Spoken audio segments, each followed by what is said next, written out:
Welcome to Noor Kids World. वाली लड़की एक छोटे खूबसूरत गांव में रहती थी।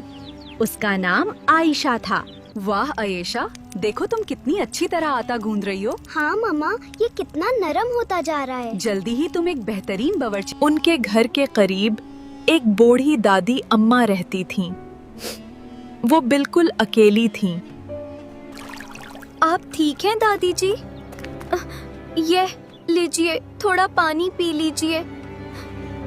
आयशा, क्या कर रही हो? सब रोटियां छुपा दोगी क्या?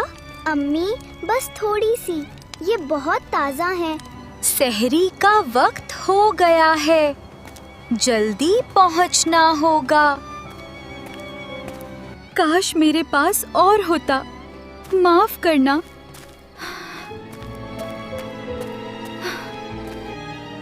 काश तुम यहाँ होते ये खाने के लिए, मेरे बच्चे। या अल्लाह, मेरी मदद करो, ये तूफान बहुत तेज है। या अल्लाह, ये क्या हो गया?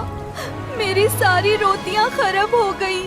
ये लो बेटा, गर्मा गर्म खाना है और अंदर आ जाओ, बाहर बहुत बारिश है। बहुत बहुत शुक्रिया चाचा जी, अल्लाह आपको खुश रखे। मेरी प्यारी बच्ची, तुमने इस मुश्किल वक्त में हमारे लिए खाना लाया है। अल्लाह तुम्हें खुश रखे। कुछ नहीं दादी, मेरी जान, तुम आ गई। जी दादी, मैं यहाँ हूँ। के हालात खराब होने लगे। तभी वही दुकानदार उनके घर आया। उसने कहा, आपकी बेटी की नेकी ने पूरे गांव का दिल जीत लिया है। अब हम सब आपकी मदद करेंगे। पूरा गांव आयशा के घर मदद के लिए आ गया। आयशा खुश होकर आसमान की तरफ देखने लगी। उसे यकीन हो गया